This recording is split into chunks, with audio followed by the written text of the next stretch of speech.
오늘 함께 볼 말씀 마태복음 24장 15절에서 28절까지 말씀, 제가 한 절 여러분이 한 절 교독하도록 하겠습니다. 그러므로 너희가 선지자 다니엘이 말한 바 멸망에 가져간 것이 거룩한 곳에 선 것을 보거든 읽는 자는 깨달을진저 지붕 위에 있는 자는 집 안에 있는 물건을 가지러 내려가지 말며 그날에는 아이 벤 자들과 젖먹이는 자들에게 화가 있으리로다. 이는 그때에 큰 환란이 있겠음이라. 창세로부터 지금까지 이런 환란이 없었고 후에도 없으리라.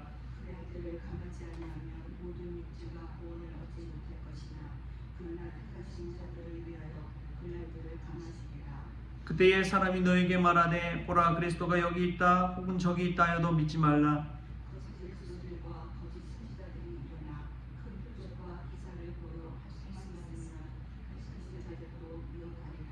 보라 내가 너희에게 미리 말하였노라.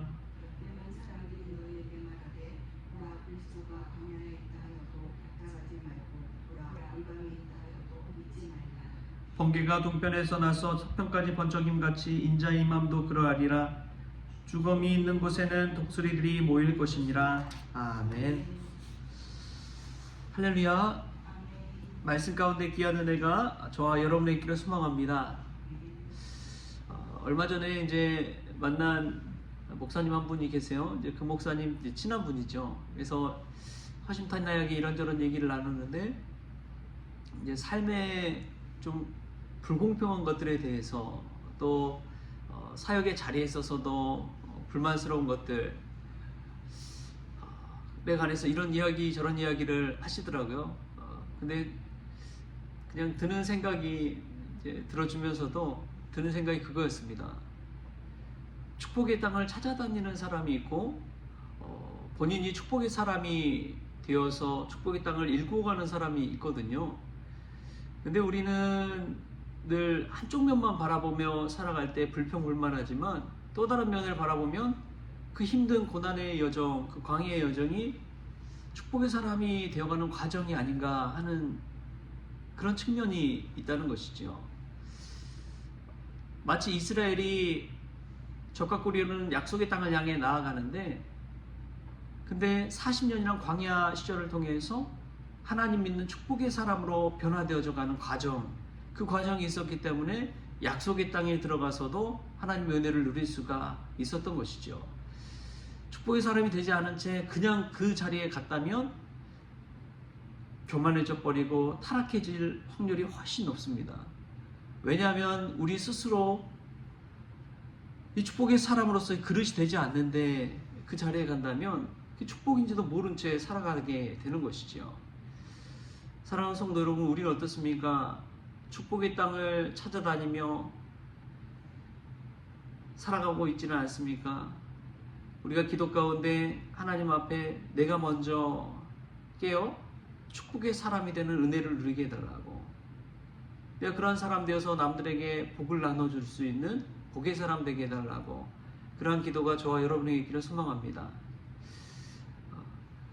지난 주일에 이제 저희 교회에 등록하신 부부가 있어요. 근데 그 부부의 그 집사님의 이야기를 들으면서 참 은혜를 받았습니다. 어떤 이야기냐? 이제 저희 교회에 와서 이제 보면은 교회 건물도 크고 성도들도 많을 줄 알았는데 생각보다 적었던 것 같습니다. 그래서 와서 예배를 드리는데 좀 부담스러웠던 것 같아요. 근데 이제 그분이 그 상황을 친언니에게 이야기했던 것이죠. 그런데 그 언니분이 그런 이야기를 했대요. 아니 그러면은 적다고 부담스러울 것이 아니라 가서 교회를 부흥시킬 생각을 해야지 하는 그 이야기를 하니까 그 언니 말을 듣고 참 머리 한 대 맞은 것처럼 충격을 받았다라는 이야기를 하시더라고요. 여러분 그런 것 같습니다. 좋은 곳을 찾아다니기보다 내가 좋은 사람이 되면 우리가 머무는 모든 곳이 좋은 곳이 될 줄 믿습니다. 그 마음가짐으로 우리가 살아갈 때 우리의 삶의 변화는 시작되는 것이죠. 오늘 말씀 보면은 이 말세의 환란 때를 예수님께서 말씀하고 있습니다. 근데 그 말세의 환란 때가 어떤 때냐?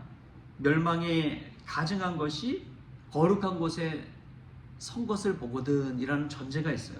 오늘 15절에 이렇게 나옵니다. 그러므로 너희가 선지자 다니엘이 말한 바 멸망에 가증한 것이 거룩한 곳에 선 것을 보거든. 멸망에 가증한 것이 무엇을 말하는 것일까요? 다니엘 시대에는 이제 왕의 신상, 왕을 신의 형상으로 만들어 가지고 나라 곳곳에 세워둔 그런 사건들을 말할 수가 있습니다. 그런데 지금 이 시대 속에서 멸망에 가증한 것이 무엇일까요? 하나님으로부터 나를 점점 멀어지게 하는 것들이 무엇일까요? 첫 번째로 돈이 아닐까 싶습니다. 돈의 문제, 이 재물의 탐욕에 따라서 우리의 신앙이 흔들릴 때가 얼마나 많습니까? 시험이 될 때가 얼마나 많아요. 한 목사님이 그러시더라고요. 교회가 재정적으로 어려워져서 이제 교회 건축을 해야 되는데 잘 나오던 집사님한테 이 건축 공금 좀 하라고 했더니 그 다음부터 이제 교회를 안 나오더래요. 그래서 오히려 목사님이 시험에 들어가지고 힘들어하는 경우가 있더라고요. 신앙, 믿음, 근데 재정적인 거, 이 재물 무엇이 우선인지를 우리가 가끔 잊어버릴 때 그런 시험이 찾아오는 것이지요. 또 보면은 문화가 그런 것을 조장하지 않나 싶습니다. 멸망하고 가증한 것은 이 세대의 이 문화에 휩쓸려 버릴 때 우리가 순식간에 타락해버리고 넘어가 버리는 것이죠. 문화가 무서운 게 부지불식간에 우리가 알기도 이전에 우리에게 임해 있는 것이 문화입니다. 그래서 문화가 정말 무서운 거예요. 동성애 문화 같은 것도 그렇지요. 다 동성애 막 인정하고 막 그냥 그런 거에 있어서도 우리가 깨어 있어야 됩니다. 무조건 반대하기 전에 하나님의 뜻이 무엇인지를 분별할 줄 아는 그 마음이 있는 것이죠. 또 여행 문화 같은 것도 마찬가지죠. 여행 힐링하는 거 얼마나 좋습니까? 그런데 그게 주일에 관련해서 신앙생활에 있어서 어느 순간 그게 너무나 당연시 된다면 그것도 신앙에 있어서 큰 위기가 되는 것이죠. 또 개인주의적인 문화도 마찬가지입니다. 이제는 이 개별성이 얼마나 높아지는지 몰라요. 각 사람이 얼마나 소중한 거에 대해서 각 인격이 소중한 거에 대해서 물론 당연히 인정해야 되지만 근데 너무나 개인주의적으로 변해버리다 보니까 교회 안에서도 교제를 못합니다. 서로 얼굴도 모른 채 한 교회 다니면서 그렇게 신앙생활하는 거예요. 근데 하나님의 나라는 하나님에 있거든요. 합력하여 선을 이루어감에 있습니다.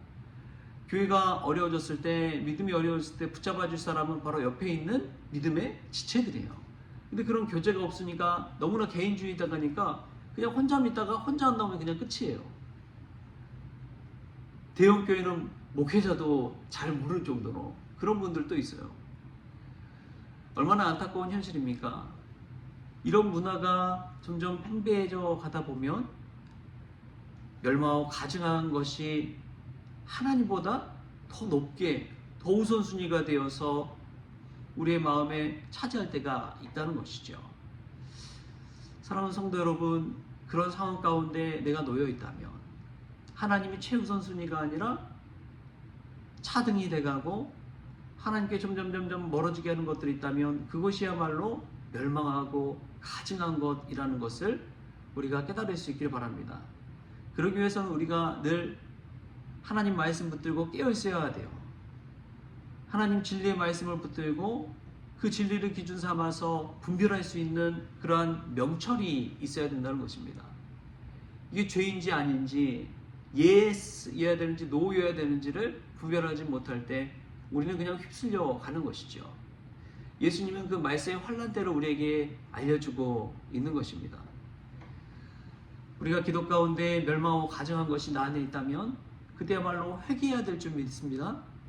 그때야말로 깨어 기도해야 될 줄 믿습니다. 두 번째로 보면은 예수님은 그날이 오면 유대에 있는 자들은 산으로 도망하라고 하십니다. 왜 산으로 도망가라고 했을까요? 그 당시에 이제 산은 가장 높은 곳입니다. 가장 하늘에 맞닿아 있는 곳이 산입니다. 그래서 산 위에 산당 같은 거를 세웠어요. 솔로몬 같은 경우에는 기본 산당에서 1000번제를 올려드렸습니다. 그리고 지혜를 하나님께 선물로 받았죠. 가장 높은 곳은 하늘에 가장 가깝기 때문에 그곳에서 하나님과 가장 친밀한 교제, 하나님께 기도할 수 있는 가장 좋은 곳, 그것이 산 위입니다. 산으로 도망하라. 그것은 기도 가운데 하나님과 가장 가까운 곳으로 나아가라는 의미가 상징적으로 담겨 있는 것이죠. 또 보면은 환난 때에 산 위로 도망하라 라는 것은 수도원 영성을 생각하게 만듭니다. 중세시대가 타락해 버렸거든요. 중세시대 많은 교회가 오히려 국가 위에 있었어요. 교황이 많은 왕들 위에 있었습니다. 절대 권력자가 됐어요. 그러다 보니까 수많은 황금과 또 이 세속화와 이 타락의 시대를 경험하게 됩니다. 돈으로 성직 매매가 이루어지게 되고 또 신부들이 결혼하지 말아야 신부들이 그냥 몰래 결혼해가지고 자녀들 두고 막 가정을 이루고 몰래 그런 일들이 비일비재하게 일어났던 것이죠. 그런데 그때 믿음을 지켜가는 사람들이 있었습니다. 그게 누구냐? 수도원이었어요. 수도사들이었어요. 수도원은 다 외진 곳에 있었습니다. 산 위에 있었어요. 그래서 유럽에 보면은 그 수도원들 보면 진짜 막 골짜기 해가지고 막 들어가기 힘든 곳에 어떻게 저런 곳에 수도원을 지었을까 하는 그곳에 수도원이 있잖아요. 근데 그곳에서 기도 가운데 말씀 가운데 믿음을 지켜가는 이들이 있었습니다. 그들을 통해서 하나님께서 그 가난과 청빈과 진리의 말씀들을 보존해 가신 것이죠. 사랑하는 성도 여러분, 우리가 수도원 영성처럼 하나님 말씀, 진리의 말씀 가까운 곳으로 피할 수 있기를 바랍니다. 피할 길은 기도의 자리로 피하십시오. 하나님과 가장 가까이 만날 수 있는 기도의 자리로 피하십시오. 그때 하나님께서 우리의 생명을 구원하여 주실 줄 믿습니다. 또 말세의 환난 때가 어떤 때냐? 미혹의 시대라고 이야기합니다. 거짓 그리스도인들이 바치고 거짓 선지자들이 있는 곳이죠. 그러다 보니까 택한 자들도 미혹받을 수 있다라고 예수님은 이야기합니다. 얼마나 그 미혹이 심한지를 우리가 알 수가 있는 것이죠. 큰 기사와 표적이 일어나고 수많은 사람들이 그 거짓 그리스도와 거짓 선지자들을 따라가는 그 삶 속에서, 그 모습 속에서 자신도 휩쓸리기 쉽다는 것이죠. 이제는 이단들도 이제 대놓고 포기하는 시대입니다. 대놓고 포기하는 시대예요. 얼마나 무서운 시대인지 모릅니다. 불신자들은 다 교회인 줄 알죠. 못 모르고 그냥 따라가서 종교생활한다 했는데 이단에 빠지는 경우가 흔치 않게 일어납니다. 지금은 미혹의 시대라고도 할 수 있어요. 내가 그리스도라라고 말하는 이들이 생겨나는 시대입니다. 이런 미혹의 시대 속에서 우리가 현혹되지 않을 것은 사람이 아니라 하나님 바라볼 때 분명하게 깨어있을 수 있는 줄 믿습니다. 사람의 말에 현혹되지 마십시오.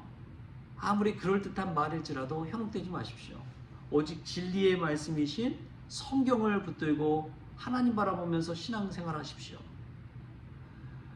보이는 사람이 아무리 좋게 보여도, 아무리 천사처럼 보여도 여러분, 사탄도요 양의 탈을 뒤집어 쓰고 오는 거예요.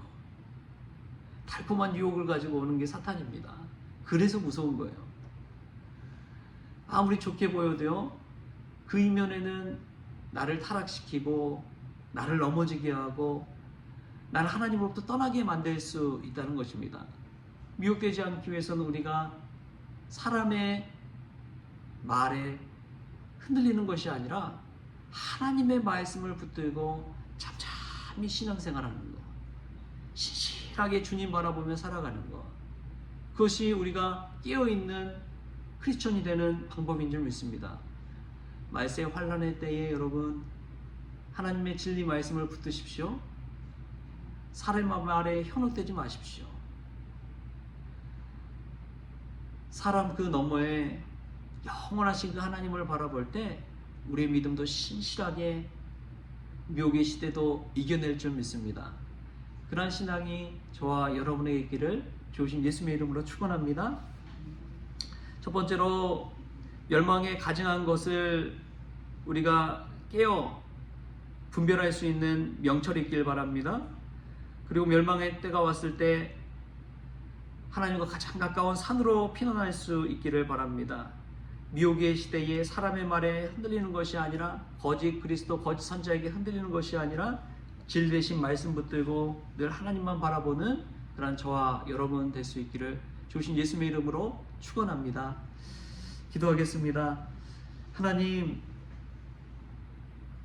진정 말세의 때처럼 돈이 우상시 되어져 가는 그런 시대 속에 살아갑니다. 우상 숭배의 문화가, 하나님과 점점 멀어지게 하는 문화가 우리도 모르게 부지불식간에 우리 안에 임할 때가 있습니다. 주님, 깨어있게 하여 주옵소서. 산으로 도망가라고 하신 예수님의 말씀처럼 기도의 자리로, 하나님 만날 수 있는 그 자리로 달려가게 하여 주옵소서. 미혹의 시대에 깨어있게 하여 주시고 사람의 말, 거짓 선지자들의 말에 현혹되기보다도 진리 되신 하나님의 말씀 붙들고 깨어 기도하게 하여 주옵소서. 그리하여 축복의 사람이 되어서, 복의 사람이 되어서 우리가 가는 모든 곳에서 하나님의 축복을 나눠주고 복음 증거할 수 있는 저희 모든 성도들 될 수 있도록 주님 주장하여 주옵소서. 감사하며 예수님의 이름으로 기도하옵나이다. 아멘.